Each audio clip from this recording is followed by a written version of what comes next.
We're talking about big changes to the SAT 2022 and beyond. It's been a very eventful year for the SAT, at least from my estimation so far. We're going to go ahead and talk about what that means for students, current juniors, sophomores.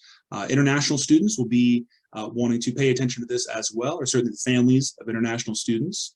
So with no further ado, let's go ahead and get underway. I want to go ahead and give just a little bit of an introduction to myself and my organization. Again, this is Beyond Education Consulting, or BEEC. You may hear me say that a few more times.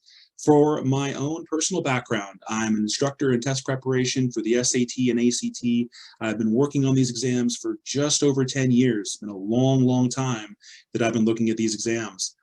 I currently mentor my fellow instructors here. I'm the head of curriculum development for BEEC. We've been really racking our brains looking at the ACT, looking at the SAT, trying to keep our ear to the ground for any changes to these tests. Now that we're seeing some significant developments, we want to bring them to you tonight and talk about what they might mean. Beyond Education itself, we are a full service business that helps students and families manage the test preparation process. For anybody who is new to it, you may be seeing a great deal of information out there, probably talking amongst yourselves, talking with other families, and trying to learn just what is the best course of action. How do we manage this whole rigmarole of college applications? But again, BEC, we support test preparation, academic support, college applications, internships, really anything that you could possibly look for to make sure your student is living up to his or her potential. As far as tonight's topics, let's talk about what is on deck here. We have the 2022 SAT. There are subtle changes abounding, as I said. I've been looking at these exams for a long, long time, along with my fellow instructors, my fellow test preparation experts, and there are some interesting things showing up on the SAT, some subtle changes in material, some concerning things, but some things I think we can also prepare for fairly effectively. Stakeholders are going to include current sophomores, juniors, and rising seniors. We have just a few more exams available this year for our rising seniors, the August, November, and October exams, possibly December, depending upon your college application deadline. The 2023 SAT, there's significant changes our way, but primarily for international students, the international sophomores and beyond. In addition to these topics, we'll talk about the 2024 year for the SAT. This is going to be the official overhaul year for that exam. So if you were a little unsure about what I meant by big changes, this test is being overhauled. It is getting completely changed out, start to finish. And so there's a lot to unpack there. This is going to be a fairly lengthy conversation. Test preparation is not always so interesting. So please stay with me on this. I guarantee it'll be a lot of useful stuff. Stakeholders, though, are going to primarily include the class of 2025 and beyond. So anybody who is just entering their high school their high school career, they're going to want to make sure they hear this. Any of our middle school students, they're going to want to make sure they hear this too. And finally, are there concerns? Is there anything to worry about? All these changes floating around, is there anything that we have to kind of keep an eye out for, be concerned with, make plans around? We'll talk about that. And of course, finally, what about the ACT, right? What's going on with that exam? So we'll find out that and more. Let's go ahead and keep moving here. Here's a quick visual breakdown of the overhaul timeline. So I talked about 2022, 23, 24. Here's a quick sort of infographic for us. International SAT there on the far left. That is going to be, as of spring 2023, a computer or what we call a digital exam. So you'll see the little laptop there on the far left column. Spring 2023, fall, spring 2024. International students are going to be seeing this stuff first when it comes to the overhaul. The PSAT is going to have some changes too. So we see here spring 2023, PSAT coming up right now or very soon. Going to be paper, but fall of 2023 going digital. So some of our North American students will see the PSAT in a digital format before they see it any other way. And of course, spring 2024, everything digital for the PSAT. Finally, the actual big top of the mountain, the actual SAT, the test that we're all kind of worried about, or at least kind of concerned with, let's say, going to be spring 2023, still paper, fall of 2023, still paper for North American students, but then by spring 2024, as I said, the overhaul happens and everything is digital, everything's going computerized. So with that said, Let's keep on moving here, beginning with 2022, though. I know I talked about 23, 24, what's going to happen. I know we want to know, but let's talk a little bit about 22. So I think it's important. I have a number of students right now who are preparing for these exams. You may as well. If you don't, that's okay. I guarantee this will be relevant because there's a little bit of rockiness, a little bit of chop with the College Board, at least in my experience right now. I want to stress these are my appraisals that I'm seeing with these exams. So let's talk about them. The SAT, of course, has 3 primary sections, reading, writing, and math, and we're seeing subtle changes in content requirements for students. There's always a little bit of shift from one exam to another, but these are a little more than usual. Since March of 2022, we've been seeing some interesting changes on these tests in terms of their content. The reading section is going to remain as difficult as ever. The reading section historically has been probably the toughest for students, bar none. The writing section has the grammar, has some style guidelines we have to pay attention to. The math section is arguably just math. There's more to it than that, but again, it's largely math. So the reading is going to remain very difficult. There's not too much we have to worry about there. The writing and math sections, however, again, the 2 that I just identified as being a little bit, I didn't say easy, but a little bit more straightforward maybe, they are seeing some unusual challenges, or rather presenting some unusual challenges to our students, and I want to share those with you now. Oh, and sorry, I should have actually mentioned this earlier. Historically, one thing to consider, the SAT has not tracked very well with high school curricula, which might strike some of you as a little bit odd. Even the most academically successful student is going to be one who might find some challenge with this test. So just to be very clear, if you have taken practice tests previously and you're hearing me tonight, you're saying, well, yeah, I've looked at those previous practice tests, Steve, in 2019 or 2018, and well, they've always seemed a little bit odd, a little bit unusual relative to what I do in my school classes. It's true. Historically, the SAT, again, has not tracked very well, as I said, with high school curricula.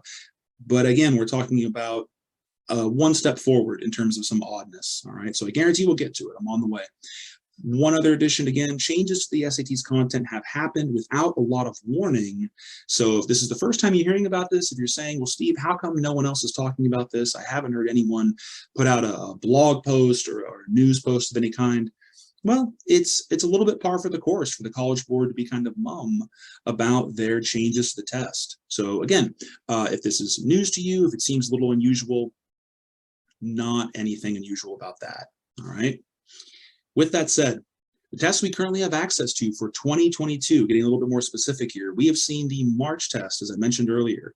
We have the May US version and international version available, and finally the April school day. These are 4 exams that have been released.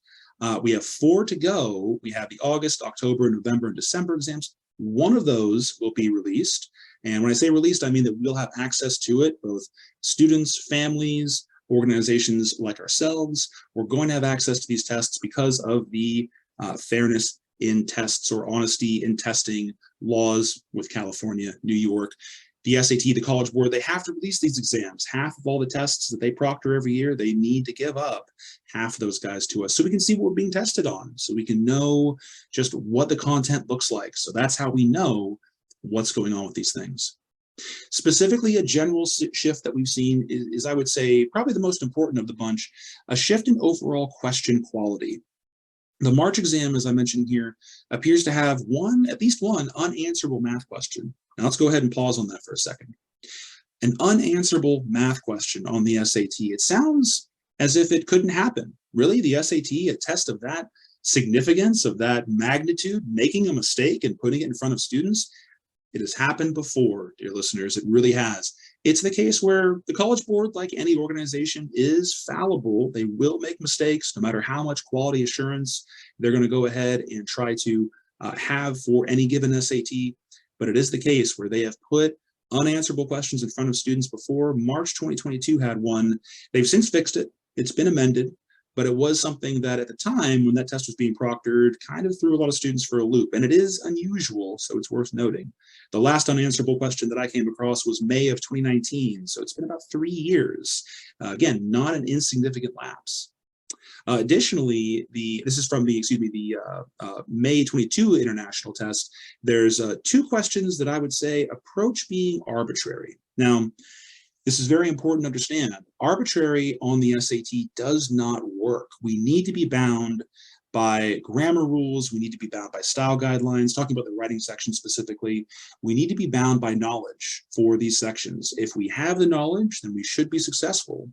If there is some element of arbitrary interpretation when it comes to grammar or style, well, then all bets are off. It's really the SAT's game to play. In other words, how can a student be expected to read the test maker's mind? It's not possible. So when it comes to the case of the writing section on, again, the May 2022 International, there's some concerns. And again, the March 2022 had that oddball math question and some other little bit of weirdness. So let's continue. I want to go ahead and show you these questions. This is, again, from the May 2022 International, because obviously you can hear me say it, you can hear me kind of pontificate about grammar rules and style guidelines, but really, what does it mean? What does it mean for a student who's going to be taking this exam? And so, again, I know not an attractive prospect necessarily to be doing SAT on a Friday night with me, but let's take, I promise, just 2 questions. Let's take a look at these 2. So these are 2 writing questions, and they are presented as they were shown on the exam, the May 2022 International. And here they are. The very first one there in the top right says, on the paper, Giussotto claimed, was a fragment of notated music. And there's our little underline portion. Here's where we do some editorialization. We have to decide, is that dating at phrase good enough, or do we want something else? Dating at the early 1700s and written by a famous composer. All right, now our question answers are there just below. I'll go ahead and leave them be. Let's talk about question 2. While Giussotto had long maintained that Adagio was an inspired tribute, he finally admitted that he was indeed its only author. And once again, here's our phrase. In contrast, Adagio in G minor is now attributed solely to Giussotto. A little bit more background on these questions. Number 1 is a question of what we call idiomatic expression. All right, I know, more boring jargon. Here come the technical terms. You're like, oh God, what did I sign myself up for? I promise this will be useful. Idiomatic expression is all about how we combine verbs with prepositions. We see the word dated or dating. We see the prepositions at, with, to, or by. Some of these combinations work, some of them don't. Students simply have to know these things or they're going to be a bit stuck. That's not uncommon for the SAT, nothing weird about that. What might be weird, if you've been looking at the answer choices, is we have C dating to the early 1700s, and that might sound pretty good. I think it should. Or dated by the early 1700s. So C and D, keep an eye on those for number 1. Number 2, we have a transition word question. Transition words are words that simply build relationships between 2 sentences. In other words, for question number 2, what I would recommend to a student is look at the previous sentence. There it is, we read it earlier. Look at the sentence that follows and ask yourself, what kind of relationship can they have? In sentence 2, the very first sentence, it talks about how Giussotto had finally admitted to being the only author of a particular piece of music. The next sentence says he's now has it attributed to him solely. So those things seem to kind of line up. With that said, here's what happened on the May 2022 exams.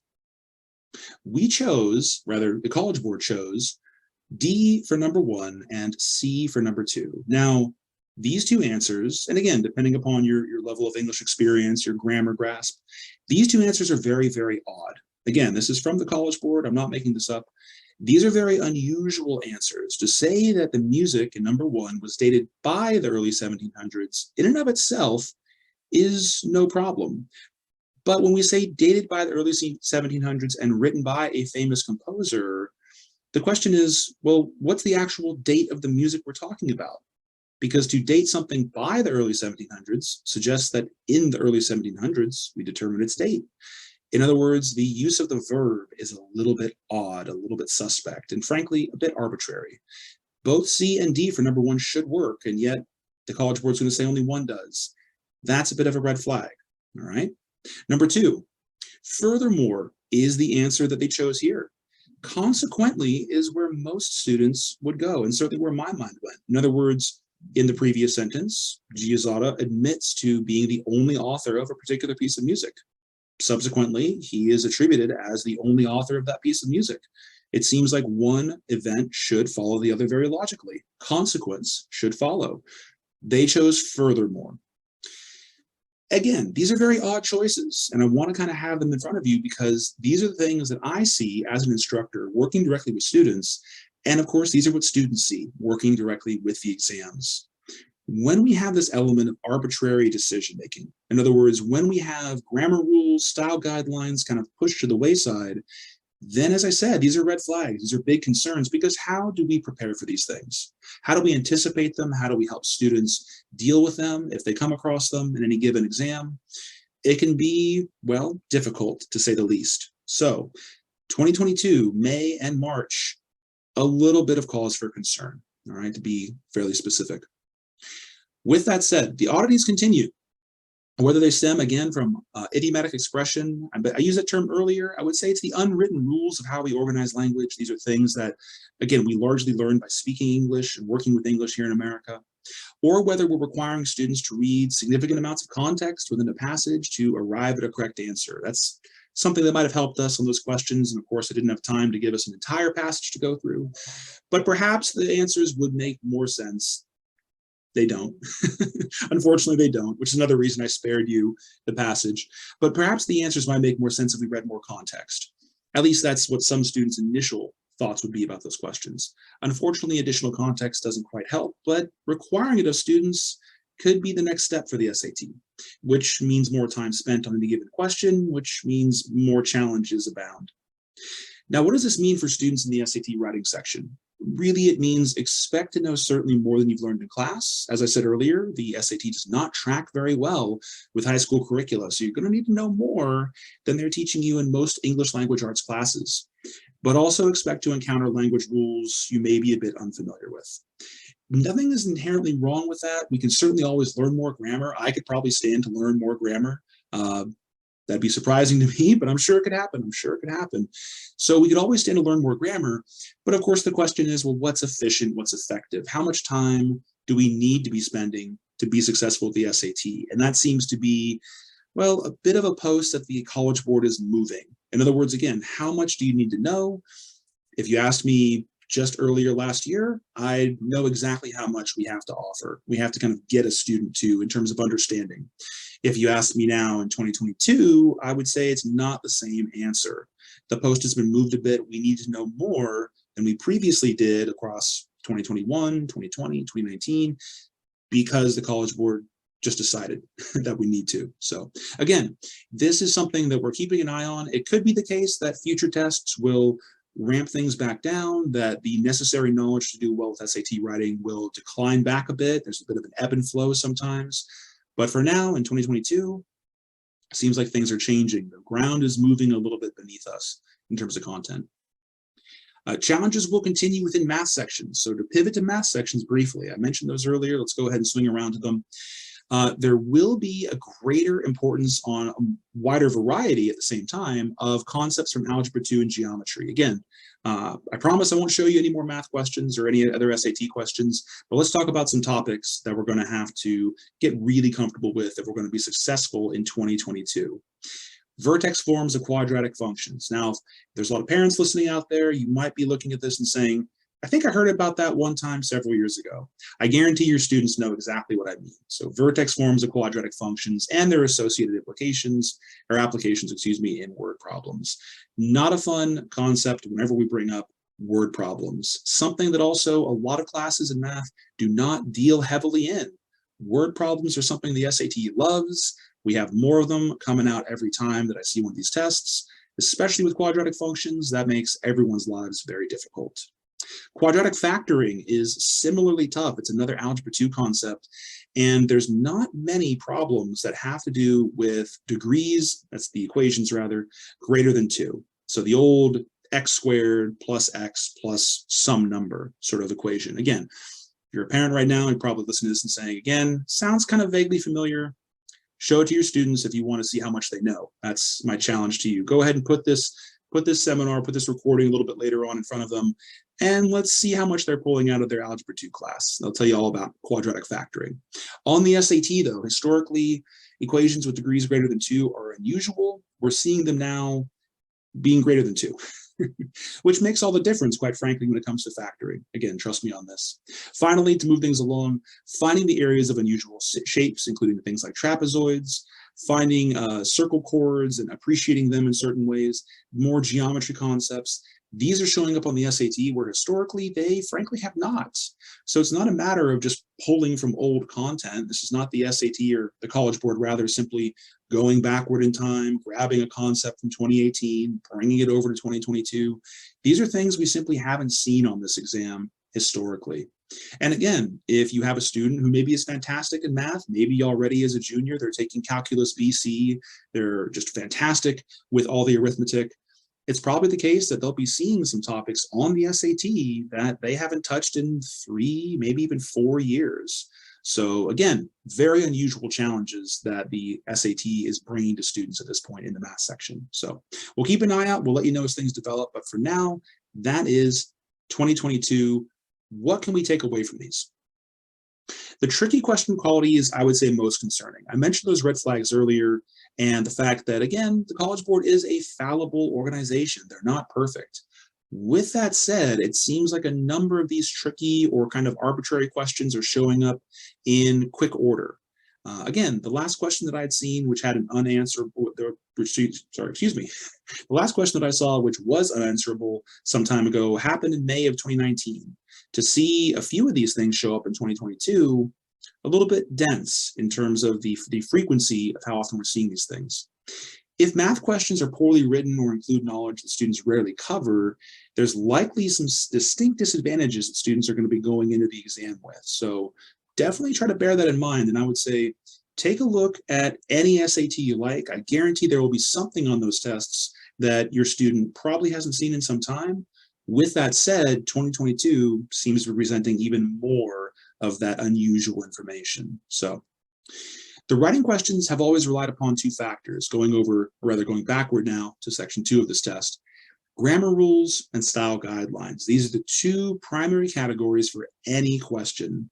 The former is inherent in American English. In other words, it's largely learned through osmosis, whether it's students listening to radio, watching TV, social media, dealing with their friends. We get English grammar just through any given interaction, even listening to me right now. That's all English grammar, just the organization of my language. The style guidelines have been loosely defined by the SAT just based on their content. That's how we understand them. As I said, if we need a greater knowledge of the rules, fair enough, we can anticipate that. We can prepare accordingly. Everyone can always stand to learn a little bit more about grammar or be reminded of something now and again. The style guidelines, though, as I said, once those begin to change, we're really stuck. We really don't have a lot we can do to anticipate whatever the College Board wants of us. So for that reason, I would say another cause for concern. But again, we'll see how things develop. This is just me reporting what we've seen so far in 2022 and what's changing. Let's talk about 2023. That's the big conversation piece, I think, here. 2022, we can see the end from here. We're about more than halfway through the year. So 2023, what's in store? What can we anticipate? What does it mean for the later years down the road? In March of 2023, the SAT is going to become an adaptive digital exam for international students. So if anyone's watching outside of America right now, outside of North America, be aware, in 2023, there will be some big changes to the test that we have to talk about tonight. It will be a shorter exam, only 2 hours. Normally it's about 3 hours right now. It's a big chunk of a student's day. Most of them leave the SAT feeling a bit wiped out. They want to go take a nap. They're not interested in doing anything else for the remainder of their Saturday. Hopefully the shorter exam will give them some energy to enjoy the weekend, regardless of when they take this. But again, it will be a shorter test. It will be adaptive, and it's going to provide a unique experience to each student. What I mean by that is every test will be different from every other test. Historically, paper SATs,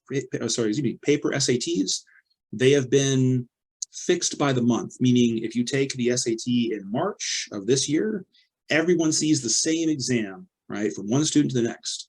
With the digital exams, we're anticipating students seeing completely unique tests from one student to the next. In other words, what month you take this exam in has really nothing to do with what test you're likely to see at this point. Very interesting, and we'll have to see what that means for students down the line. For now, we'll keep moving.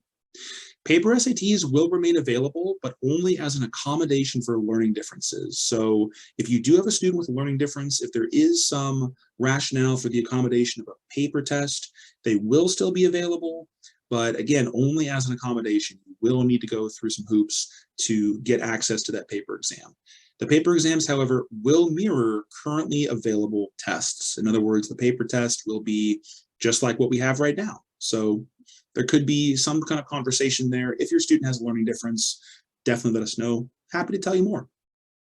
Practice materials for the exam should become available this year. So of course, the big question whenever we have a test overhaul like this is, how do we prepare for it? How do we get ready for a test that has never been seen before? The College Board is announcing, or has announced rather, that they will have materials through Khan Academy available toward the end of this year. We will have more information available as they sort of release these tests. Khan Academy has also said they're building out a question bank for us, for students. So the impression that I get is they're trying to support students as much as they can. When the SAT overhauled their test last time in 2016, so about 6 years ago, they also released 4 exams well ahead of the first proctoring. So I would imagine it'll be a very similar situation this time around, but we'll see. In the fall of 2023, the PSAT, as I mentioned earlier, will also be digital for students here in America. So students here in America will be seeing a digitized version of the SAT as the PSAT before in 2024, the SAT proper, let's call it, becomes available here in America. So for many students, this will be their first formal testing scenario with the new SAT. I think that's fantastic. I think it's actually good that the PSAT is digitized before the actual official SAT. If nothing else, it'll give students a bit of a leg up, let them know what they're in for a little bit better than anything else could. So I would say it's a bit of good news. As I mentioned, Khan Academy is continuing to work with the College Board to provide content in the form of practice tests, but also in the form of a question bank so that students can practice with specific question types well ahead of actually having to commit to an official exam. Again, most of this is going to be internationally focused for international students in 2023, but everything I would say here is going to apply to students in America in 2024. So again, bear it all in mind. The tests can be taken on students' personal devices like computers or laptops, and the data, this is very interesting, the data is going to be cached locally. Now, why is that important? And why does this conversation suddenly sound so technical? Well, it's the case that if we have a digitized exam, something that requires an electrical equipment piece, a screen, to go ahead and facilitate, well, we have screens everywhere all the time. I'm sure your student has at least 2 or 3 in front of him or her right now. So it's the case where if we need some sort of screen to take this test, well, what qualifies? What is the College Board going to be okay with? Computer, laptop, Chromebook are all going to be fine. This may be provided by the school or testing center that your student goes to take this test. It could be the case that it's a personal device. My understanding right now, and again, this is just from loose information released by the College Board, is that they're not so concerned about the access that a student has to, again, a personal computer or laptop. In other words, they're not really concerned with the potential for cheating. Never an attractive concept to think about, but again, these tests are very important. Students want to do well. So what does that mean when they can take it on their personal computer at home? As far as the College Board's concerned, they don't see a problem with it. So we'll have to see how the rollout kind of goes. But for now, it means a lot of accessibility for a lot of students. The mention that I had earlier of caching things locally, that's to anticipate connectivity issues. A lot of students and families ask, well, if this is an online exam, what happens if my internet goes out? Do you just throw out my score? The answer is no. They're going to keep all the information about the exam local on the computer hard drive until it is submitted, and students will have a window of time to submit their answers. It's not a perfectly fixed time when they need to get them in. So the good news is that internet connectivity hopefully won't be an issue even if it goes out. In pilot programs, students were actually put into situations where their internet went out, and most of them, while taking the test, didn't even notice, didn't lose their place in the test, didn't have a problem submitting later once the internet was turned back on. So for the most part, so far, based on early testing, seems like this is going to be a good call by the College Board. More time is going to be given to students overall, and feedback from students involved in that pilot program I just mentioned has been very positive. They feel very at ease taking this test. They feel the pacing is very relaxed. The SAT already since 2016 has been a slower exam than its counterpart, the ACT. So for students to be saying they feel even more at ease, for me, is impressive. It means, well, frankly, it's almost like they're on vacation taking this exam. I know they're not, of course, but it is the case where if you can say that you are feeling at ease, if you don't feel pressured by the exam, it's almost like the time constraint isn't there at all. We'll talk about whether that's a good thing or a bad thing in a little bit, but it's certainly interesting to get that kind of feedback, or hear that kind of feedback rather, from this new test format. The test may be taken at more opportunities as well. So when we have access to screens, and that's all we need for a test, we don't need a printed paper copy. We don't even need necessarily the same level of oversight from a proctor, and we'll see, there will be more opportunities to take these exams. One of the big challenges that the SAT has had for students, certainly this year and during the pandemic, is accessibility. How do we get to a testing center when there was a pandemic going on? We largely didn't. For that reason, and even still now, many students are not finding it easy logistically to get an SAT done. The College Board hopes that making this test digital will help that. So whether it's at schools or testing centers, possibly even at home, although it's not confirmed yet, students should be able to get access to a test. Furthermore, students will get their scores back much faster.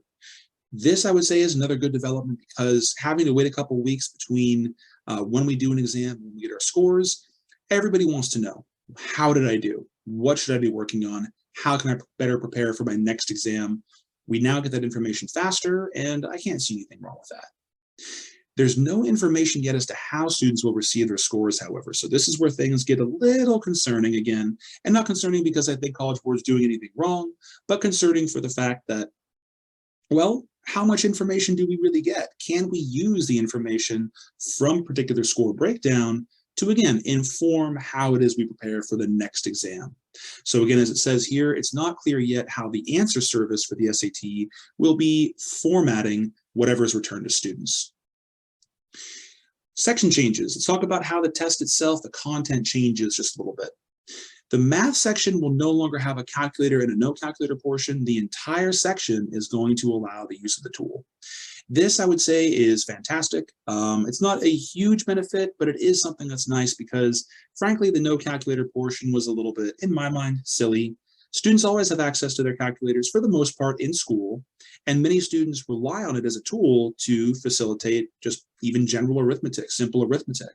I've had plenty of students who are fantastic learners, they're fantastic with math, but based on how they've been taught, based on how their mind functions, they really rely upon a calculator. Again, fantastic learners, but their handwork leaves a little bit to be desired. So now they have access to the tool if they need it. I think this is a good thing. So we'll go ahead and leave it there. The current information from the College Board says that geometry and trigonometry will appear in greater quantities. So I should have amended this little bullet point just a little bit, but it seems like the content, as I mentioned earlier, the geometry seems to be creeping up on us in 2022.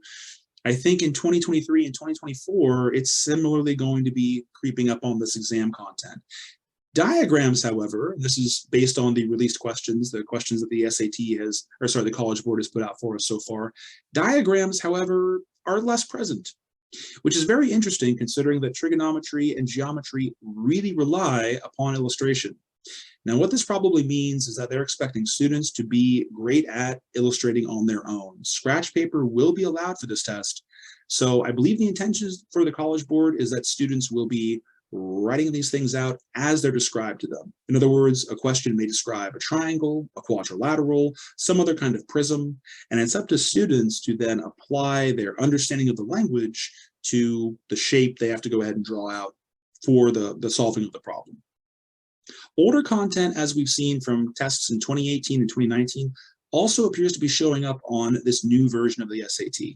Again, there's been a series of questions, sample questions released by the College Board, and they smack of, again, 2018, 2019, even some 2017 test content.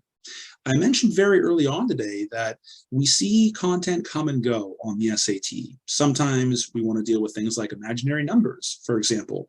And then after 2019, we simply don't. That topic just completely vanishes from the SAT with no announcement, no mention of it ever given. It seems like things from those tests are creeping back up here in the 2023 and of course 2024 content that has been released from the College Board. So it'll be very interesting to see how much of that they circle back around to, because again, there's a number of topics that they have not touched in years, but it's still accessible, still fair game. So we shall see. The reading and writing sections also have gone through a big change. They're now going to be combined into a single mega section, the reading and writing all together. So it sounds pretty much the same when I say it, except now it's singular instead of plural. So chop off the S, and that's what they're working with now, the reading and writing section. It's going to include questions relying on comprehension as well as the typical grasp of grammar and various writing skills. But here's a very big change, and I want to kind of harp on this just for a moment. Instead of 5 passages of 10 to 11 questions, the new reading and writing section will consist of 40 passages, only 1 to 2 paragraphs each, mind you, but 40 passages, 40, of just 1 question each. This is a very interesting way of testing students on their reading skills. Consider this. In students' classes for high school, middle school, we really revolve around skill of critical reading, and we do that with novels, long form reads, things that are at least 100 pages, if not more. If we do it with short stories, which we sometimes do, it's usually a trio or a grouping of some kind of short stories. No matter what the situation, students are faced with a lot of text all at once, and this is typically how they read, how they learn. The short passages that the SAT is going to be having in the future, that is, again, very different from the exercises they're used to. And that could be good in terms of student performance, or it could be a bit jarring in terms of student performance. It's very different no matter how you slice it. So that'll be something we have to watch out for. If students are able to, I think, really pivot on a dime and shift their focus from something that was completely fictional to something that is very much steeped in a hard science like biology or chemistry, and really bounce back and forth between the topics, I think they'll do fairly well. I think they'll be able to manage the kind of variety that a 40 passage section must have. In the event where they really prefer a long form of reading, such as, again, a short story or something akin to a novel, perhaps the current SAT is actually a stronger suit. The ACT uses the long form. In other words, what the SAT currently does, it's very much the same. Big passage, 10 to 11 questions. Short passages, we'll have to see how that pans out. But that is one of the big changes coming up in 2023 and 2024. Looking ahead, what is an adaptive test? I mentioned that earlier. I said that word and I breezed right past it. I'm sure many of you were thinking, whoa, whoa, whoa, whoa. Adaptive exam, adaptive test, adaptive in what way? Let's talk about it. A 2-stage adaptive exam is what both the SAT and the PSAT will be transforming into. There's going to be 2 modules to each section. So in other words, the reading and writing section will have 2 modules. The math section will have 2 modules, and each module comprises half of the section's questions. Here's where the adaptivity comes in. Module 1, no matter what, will be a mixture of easy, medium, or hard questions. In other words, it is going to model very much what the SAT currently does by mixing a variety of difficulties into its test content. And based on students' answers, in other words, how many they get correct, what kinds of questions they get correct in Module 1, Module 2 is built by the computer, by the program. So imagine a question bank of 500 questions. We only need 40 to make a reading and writing section. So how do we choose 40 questions from 500 available? Well, we're going to go ahead and choose a mixture for Module 1, a little bit of easy, a little bit of medium, a little bit of hard. But then let's say the student gets every single question correct. Easy, medium, or hard, they are aces, they are nails, they cannot be stopped. Module 2 will go back to the question bank and say, give me all your hard questions. Give me all the most difficult questions you have, because this student is getting everything correct. And that's one way that Module 2 by the computer can be built. Let's say a student's struggling a little bit. Let's say they're getting the easy and the medium pretty well nailed down in Module 1, but they're struggling a bit with some of those hard questions.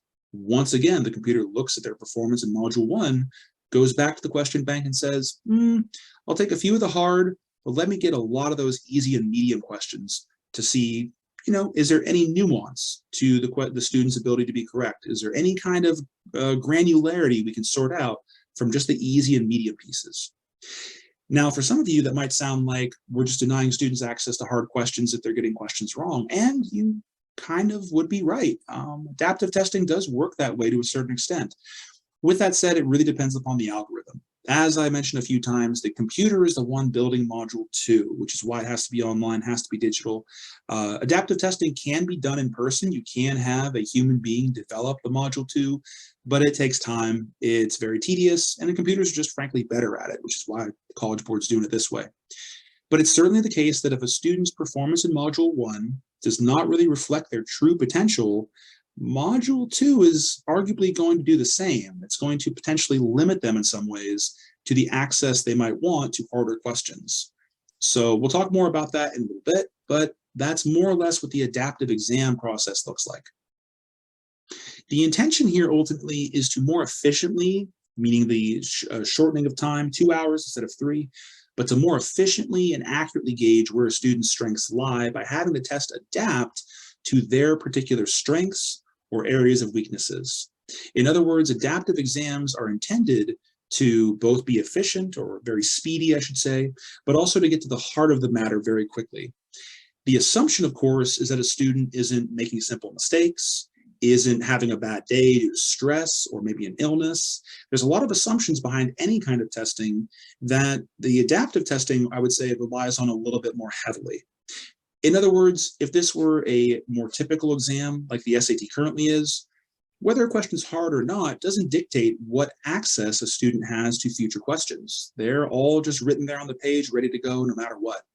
With adaptive testing, if we make some extra mistakes in module 1, that will affect how module 2 gets built for us. So again, there's a little bit of a concern there.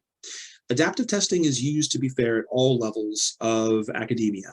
I would say I see it from my own experience, primarily at the higher levels in college for very high level tests that students might need to get into graduate schools in some cases. It is used occasionally in middle schools, but those are, I would say, more for genuine assessments as opposed to something that's used for admissions. That's a very important difference. When we're doing assessments, I would say adaptive testing works great because we can go ahead and do it multiple times. It doesn't necessarily have a ton of weight attached to it. It's there to tell us a little bit more about the student just as a learner, and it won't necessarily impact their access to admissions. In admissions cases, I think at the higher level in college for graduate school, certainly you're dealing with people who are very veteran learners at that point. They really should have a good sense of how to not make simple mistakes, how to deal with testing anxiety and things of that nature. High school students, just depending upon what's going on in their lives and where they're at with their classes, a little bit of wiggle room in there, a little bit of wobble in my experience. They're not quite the same animal. So again, this could work very well, but time will tell. With that said, what's new in 2024? That covered all the 2023 pieces. And as you might guess, everything discussed as of March 2024 will go into effect here in North America. The data and experiences of our international students and PSAT test takers in 2023 will no doubt be used to inform what 2024's testing series should look like, how well it should work for the digital element when it comes to the technology side of things, when it comes to the algorithm that is building out module 1 and module 2, as we discussed. So all that data should be available so that North America gets a more polished product by the time it is effectively enforced in California, of course, here and beyond in North America. Students in the class of 2025, I want to point out, will likely have to choose which version of the SAT they'd like to work with, if either. Again, because those students will have access to the test before they graduate, and they'll really be in 2024 the very first full junior class to be exposed to it, that's something to consider, and I think consider very carefully. But if they want to take the test a little bit sooner as sophomores, which is absolutely doable, then they might have access, or sorry, I should say, will have access to a paper SAT. And the paper SAT, we do have a number of backlog practice exams. We have a lot of material for sort of test preparation already built out. There's a lot of support for a paper SAT right now. By 2024, how much support will there be for the digital exam? Frankly, it depends a little bit on the College Board, depends a little bit upon what's happening with, again, the international students and the PSAT. I hate to say time will tell. I know I've said it many times tonight, but that's still the case. And so it's really something to keep on our radar. We want to watch it very carefully and possibly do some diagnostic exams. I think sooner the better really cannot hurt. What concerns might there be? Now, I want to be clear about this. Out of the gate, these concerns are my own. As an instructor, as someone who's worked with test preparation for years, I don't want to necessarily say that these are entirely the views of BEC or really all of my instructors, but these are the things that stand out to me. And I know that every student's experience will be unique. So I want to go ahead and get that kind of caveat put out there, that preface out of the way. But with that said, because the SAT is going to be more available, it's been discussed that the exam may be taken at a variety of times on any given day, as opposed to a fixed time.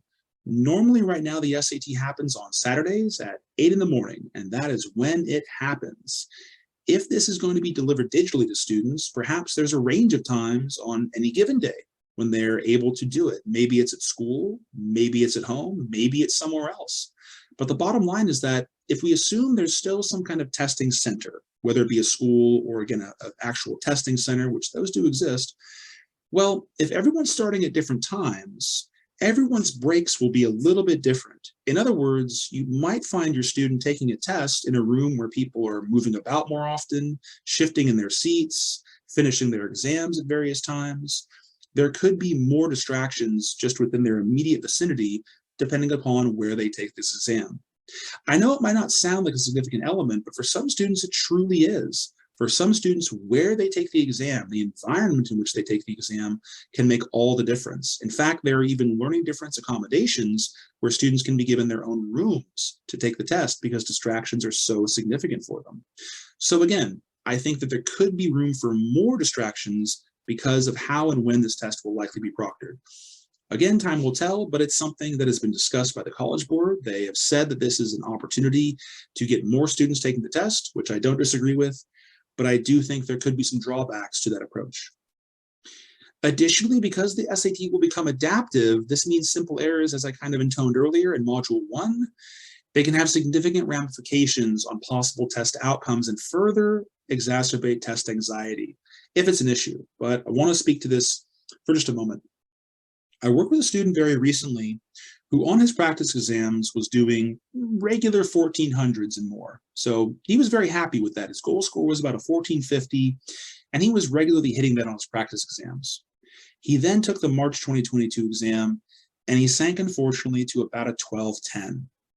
When I spoke with him about what happened, and by the way, this was a student that I knew had testing anxiety, but I thought we'd alleviated that through practice. When I spoke to him about what had happened, he mentioned that he had felt very badly about one reading passage, something that happened at the very beginning of his exam he'd felt a little badly about. From there, through the writing section, the math sections, it really became a bit of a snowball effect. He'd felt so rattled by that reading experience that on and on, he felt like he was making one simple mistake, one little goof after another. In the case of Module 1, students who know that their performance there will build out Module 2 and kind of gauge them on the exam, their potential for answering questions properly, that could exacerbate test anxiety. In other words, they'll be putting more pressure on themselves to do well with the first half of a given section, and that might not be a good thing. So there is some concern, certainly from me, and I would imagine from some students, about that. Screen fatigue is what I would speak to next. Screen fatigue and or just a lack of focus on the material. I know students are looking at screens all day. They have their phones, their computers. Sometimes it's impossible to pry them away from these things. I know, I have that same problem. Here's the issue that I have. Those screens are often showing them things very rapid fire. Whether it's social media, whether it's YouTube, whether it's some kind of experience otherwise online, the internet's been designed for young people to move very, very quickly. The SAT does not necessarily move very quickly.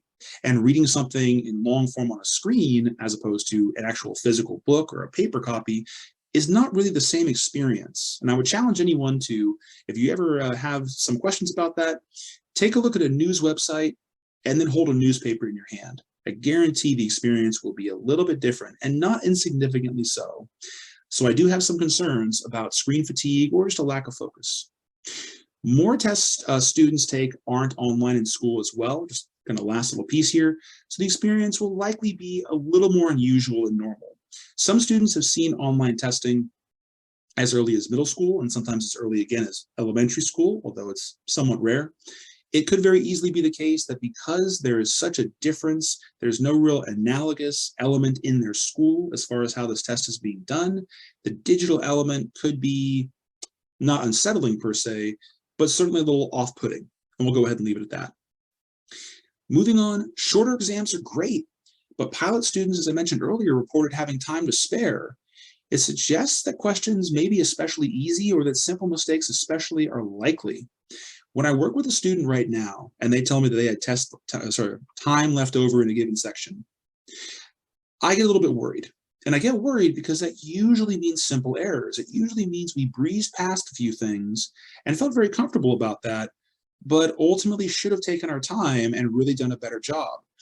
If students in the pilot programs are reporting, and by the way, their scores were not reported. It's one thing to go ahead and note. The pilot program scores were not reported to us yet.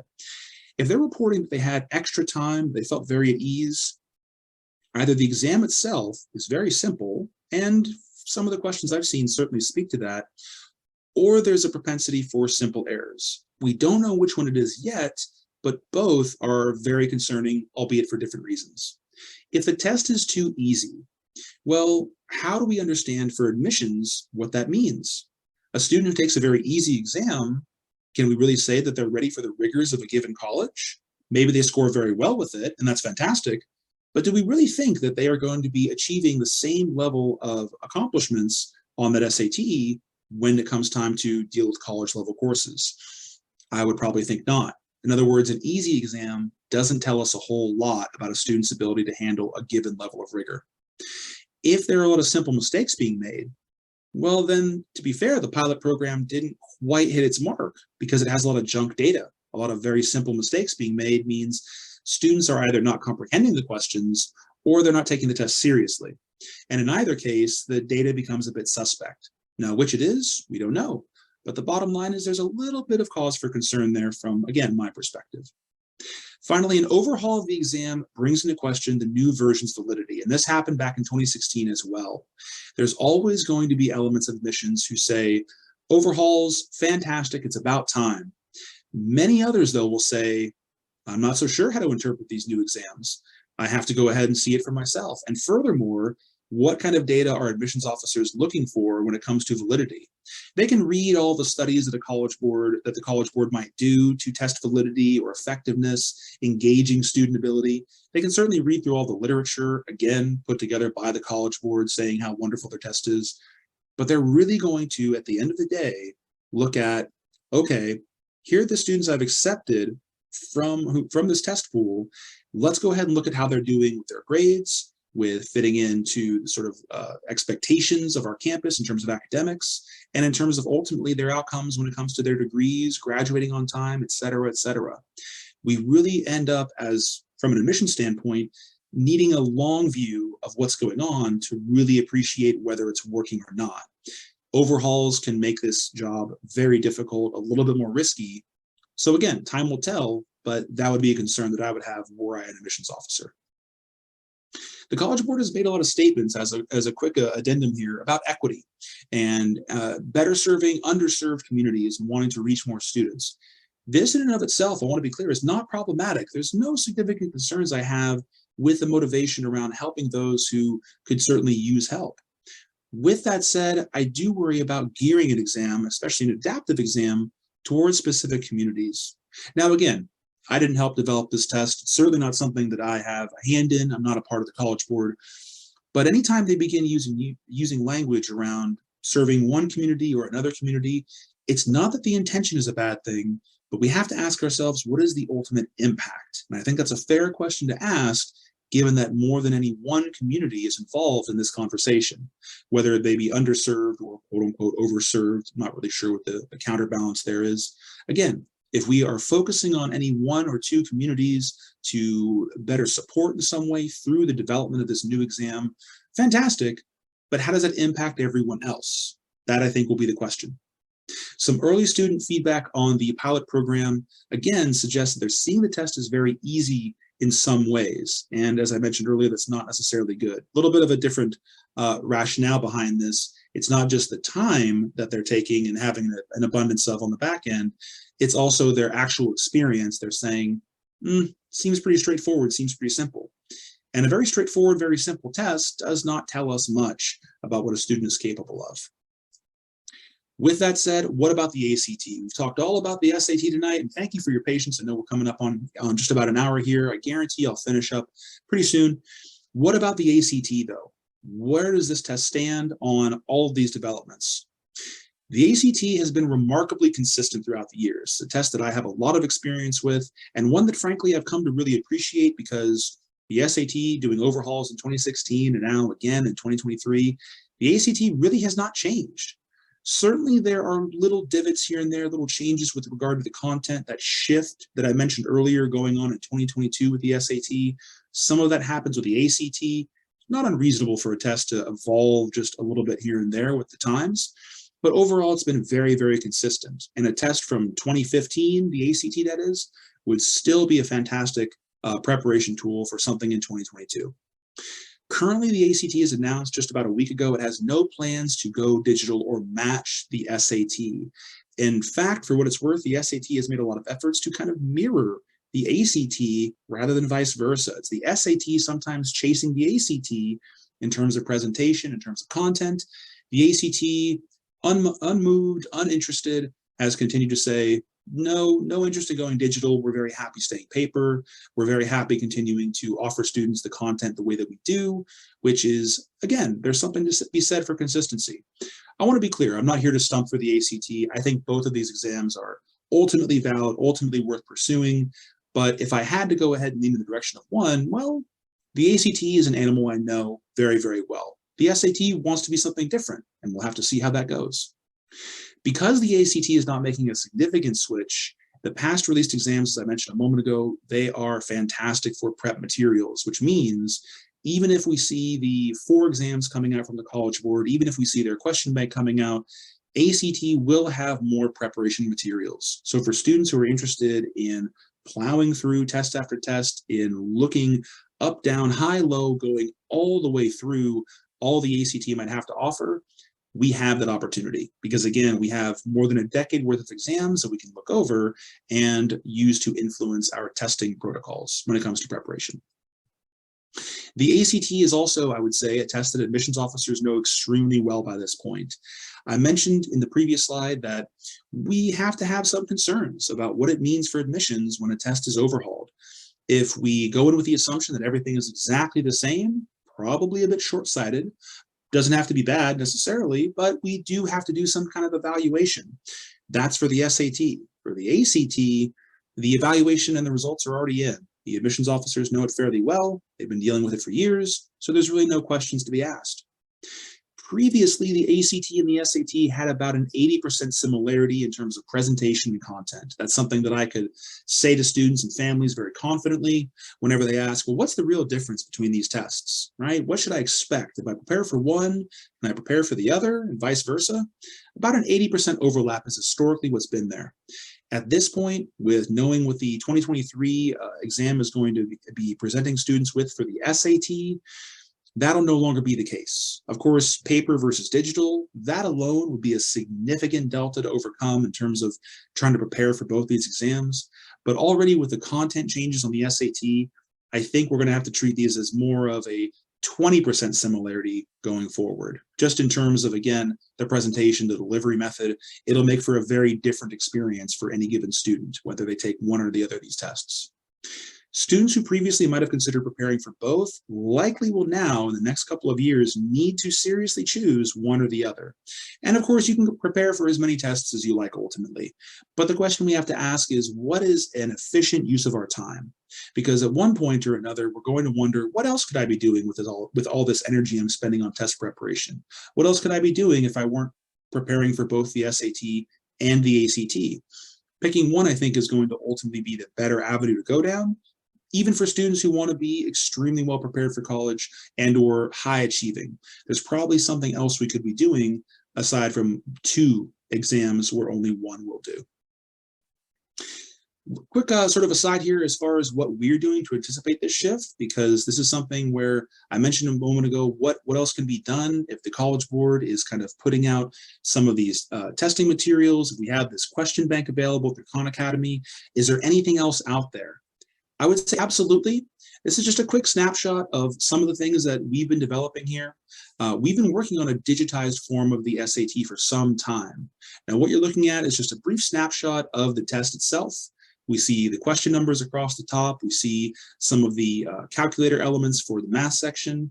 We see, of course, the timer there in the middle, and the opportunity to maneuver around with the skip question, previous question, or next question, or flag question if we feel something is wrong with it, buttons there at the top. So again, there will likely be services such as our own that can help students further their abilities with the SAT as it becomes digitized. But it is something that'll take a little bit of time, and of course, we'll keep you apprised of any developments as they become available. Final takeaways to go ahead and start wrapping up here for this wonderful Friday evening. The SAT's current state is overall still stable. I know I painted maybe a bit of a dim picture earlier. I didn't really mean to do that, but I also want to be very honest about what we're seeing in terms of test content. So in 2022, while I would say it's somewhat concerning, and we don't really know why the test content is changing, it's something that we'll have to monitor and learn from as we go. Here in North America, we still have a couple years of paper SAT to go, so we want to make sure that we're doing everything we can to prepare our students as well as possible, and it'll be something of a developing situation, at least for the foreseeable future. The 2023 and 2024 SATs format will be something that our students will want to work with, I should say, as soon as it's available. And as I said, some of those materials will be showing up at the end, toward the end of this year, at least as far as what the College Board has told us. Determining whether a paper SAT will be better or maybe something they want to put off, I think is going to be critical. And so a diagnostic, as I mentioned earlier, is going to be a very, very good idea, even for potentially freshman or sophomore students. I really don't think there's necessarily a time to wait for. I don't think there's necessarily a time to hold off too much on, knowing that we're only a couple years away from, again, a full rollout of this digitized version of the test. Knowledge is always going to be power, of course, as they say. So let's go ahead and know, and then we can know some more when the time comes. Consideration of the ACT for sophomores and others is certainly a given, I think. The class of 2025 absolutely should be considering the ACT when the time comes, because again, the test's reliability is something that cannot be understated. To have a test so consistently presented over the years, especially with the SATs kind of changing and moving, something that we want to go ahead and take into account. If you have an international student, if you're the parent of an international student, if you are an international student yourself, I would strongly recommend keeping an eye out for the materials I keep referencing. I think it's going to be very, very helpful down the line. For everyone else, I would say keep in touch. We're going to be releasing more information as it becomes available. Obviously, seminars like these will likely be popping up again as 2023 approaches and we see more of what the College Board has in store. But information, again, cannot be more valuable, I would say, than it is now when it comes to test preparation. With all that said, I want to thank everybody for showing up. And of course, anybody watching this right now, BEC is always here to help. We have a variety of services available. As I mentioned earlier, we are a one-stop shop for college admissions, internships, academic support, extracurriculars, any sort of organization we might need for managing our classes, so on and so forth. So if you have any questions or concerns, please feel free to utilize the contact information here. That's what I was looking for. The contact information here will be always there to kind of get us in touch and move forward. So want to say thank you for showing up. Please feel free to reach out once again and enjoy your Friday evenings, enjoy your weekends. Thanks so much for showing up. Again, my name is Stephen. I'm the Director of Education here at BEC. Thanks so much.